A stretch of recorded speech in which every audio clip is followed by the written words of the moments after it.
Haleluya, haleluya, shalom blessed people. Bagaimana kabarnya pagi hari ini? Saya Pendeta Theodorus dari channel Rumah Berkat House of Blessing. Senang menyapa saudara pagi hari ini. Kiranya damai sejahtera Kristus turun atas kita semua. Pagi ini kita akan membaca firman Tuhan yang terambil di dalam Mazmur 34 ayat 20 sampai 23. Tema kita kali ini adalah berkat orang yang malang. Mari kita baca bersama firman Tuhan. Kemalangan orang benar banyak, tetapi Tuhan melepaskan dia dari semuanya itu.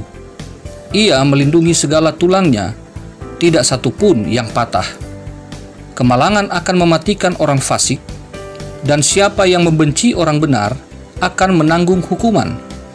Tuhan membebaskan jiwa hamba-hambanya, dan semua orang yang berlindung padanya tidak akan menanggung hukuman.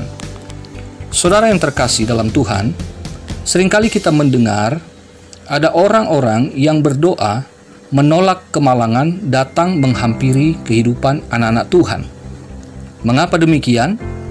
Karena kemalangan itu dianggap identik dengan penderitaan yang tidak mungkin terjadi atau menimpa orang-orang benar. Dari Kamus Bahasa Indonesia, kata malang itu artinya bernasib buruk atau sial. Jadi, tidak mungkin kemalangan menjangkau umat Tuhan.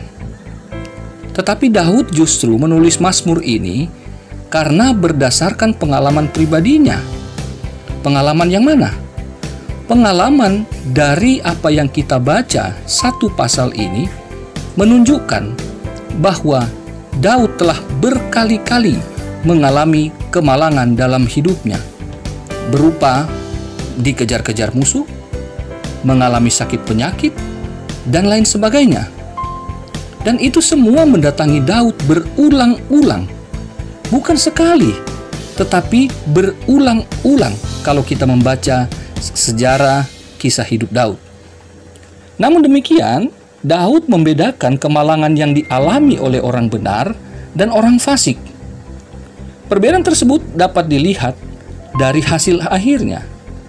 Saudara, bagi orang fasik, kemalangan mendatangkan kematian dan penghukuman. Itu terdapat di ayat 22. Sedangkan bagi orang benar, kemalangan itu malahan menghasilkan berkat bagi dia. Saudara, apa saja berkat bagi orang yang malang itu? Mari kita perhatikan. Yang pertama, Tuhan melepaskan dia dari semua kemalangannya di ayat yang ke-20. Yang kedua, Tuhan melindunginya dari penghakiman ayat 21. Yang ketiga, Tuhan membebaskan jiwa hamba-hambanya ayat 23 bagian A. Dan yang keempat, Tuhan tidak akan menanggungkan penghukuman bagi semua orang yang berlindung kepadanya ayat 23 bagian B. Dengan demikian, orang benar akan banyak mengalami yang namanya kemalangan sepanjang umurnya. Ketika ia setia kepada Tuhan, tidak berarti ia tidak akan mengalami kemalangan. Tetapi seperti yang Daud katakan, bahwa ada perbedaan. Bagi orang fasik, kemalangan pada akhirnya mendatangkan kematian dan penghukuman, tetapi bagi kita orang yang benar, orang yang setia di hadapan Tuhan, bahwa kemalangan justru satu saat menghasilkan berkat yang membuat kita dapat menyaksikan betapa Tuhan itu luar biasa. Pada ayat 21 yang telah kita baca, dikatakan ia melindungi segala tulangnya, tidak satupun yang patah. Dalam konteks perjanjian lama, ayat ini menunjukkan bahwa meskipun orang benar itu banyak mengalami kemalangan, tetapi Tuhan menjamin kesehatannya secara fisik juga. Ketika ayat ini kita pakai untuk umat perjanjian baru, maka seperti yang dituliskan oleh Rasul Yohanes dalam Injil Yohanes 19 ayat yang ke-36 tentang Yesus yang mati tersalib bagi kita. apa yang terjadi di atas kayu salib telah mematahkan apa yang menjadi ancaman bagi manusia, yaitu kematian kekal, kebinasaan kekal, menjadi kehidupan yang kekal. Kita yang percaya kepada Tuhan Yesus menerima kebangkitan, menerima pemulihan hubungan dengan Allah. Dengan demikian, kita bukan hanya menerima kesehatan secara fisik, tetapi yang terpenting kita mendapatkan kehidupan sebagai manusia rohani di hadapan Tuhan. Nah, apa yang dituliskan di ayat yang ke-21 dan 23 bagi kita umat perjanjian baru, bahwa kita di dalam Kristus, kita tidak dihakimi dan tidak mendapat penghukuman. Hal ini juga dituliskan oleh Rasul Paulus di dalam Roma pasal 8 ayat 1. Dengan demikian, kita yang percaya kepada Yesus Kristus memang akan banyak mengalami penderitaan, akan banyak mengalami sengsara, tetapi kita tahu bahwa Allah hadir di dalam kehidupan yang kita jalani dengan penuh tantangan ini. Ia juga ada untuk memberkati kita yang malang ini, supaya kita dapat menyaksikan bahwa hidup kita bukan sesuatu yang hedon, bukan sesuatu yang gemerlap, gegap gempita, tetapi kita penuh dengan kepasrahan dan kerendahan hati, mau menerima kehendak Allah meskipun itu dalam kemalangan, karena kita tahu orang benar yang mengalami kemalangan itu di ujungnya ada berkat yang luar biasa. Mari kita jalani hidup ini dengan penuh sukacita. Mari kita jalani hidup ini dengan iman kepada Tuhan. Selamat pagi, selamat berkarya, selamat melakukan aktivitas meskipun ada di dalam rumah. Tuhan Yesus memberkati kita semua. Ia mengasihi kita semua. Haleluya, haleluya. Mari kita satu dalam doa. Bapa yang terkasih, setelah kami mendengarkan renungan firman Tuhan, Bapa, kami bersyukur meskipun hari-hari ini rasanya hidup ini ada di tengah-tengah kemalangan yang silih berganti. Ada begitu banyak peristiwa dari awal tahun 2020 ini kami mengalami ada banyak kemalangan.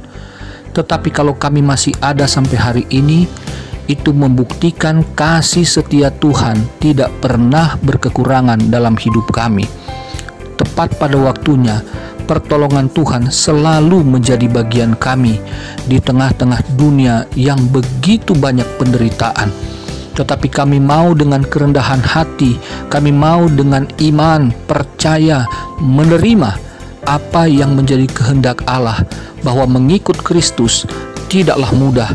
Tetapi kami percaya bahwa Roh Kudus akan memberi kami kekuatan untuk dapat melewati saat-saat yang tersulit di hari-hari ini.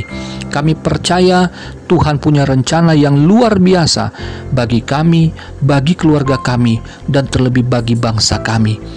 Tuhan, berikan kekuatan kepada kami agar kami tidak melakukan perlawanan terhadap kehendak Allah, tetapi kami mau untuk terus berdoa, untuk terus bersyukur, untuk terus mencari wajah Tuhan, sehingga kemalangan bukanlah akhir daripada hidup kami, tetapi kemalangan adalah kami akan terus berjalan bersama dengan Tuhan, bukan untuk menyerah, bukan untuk mundur, tetapi kami mau menjadi umat yang lebih daripada pemenang.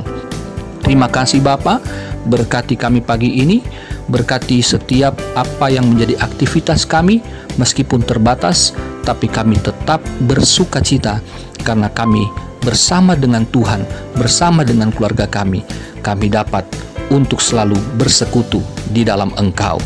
Dan kami terus berdoa bagi pemerintah kami, dari pemimpin yang tertinggi di negara ini, Bapak Presiden, sampai Bapak Ibu RW, RT yang ada di tingkat paling bawah. Tuhan berkati mereka, supaya mereka juga tetap ada di dalam pemeliharaan Tuhan untuk mengatur kebaikan bagi bangsa ini. Demikian juga dengan para dokter tenaga medis yang masih terus berjuang. Kiranya Tuhan memberkati mereka. Lalukan bangsa kami dari wabah penyakit yang mematikan ini. tetapi biarlah kehidupan dari Allah itu turun atas bangsa kami. Kami terus berdiri untuk berdoa bagi bangsa ini, karena kami mencintai bangsa ini, karena kami tahu Tuhan sedang bekerja dan akan ada banyak jiwa yang dimenangkan setelah peristiwa-peristiwa yang malang ini. Karena kami tahu bahwa kami orang-orang benar berdiri untuk memuliakan Tuhan, untuk berdoa bagi bangsa ini. Terpujilah nama Tuhan. Di dalam nama Yesus kami mengucap syukur. Kami siap menjalani hari dengan iman percaya penuh kepadamu. Dalam nama Yesus kami berdoa. Haleluya. Amin.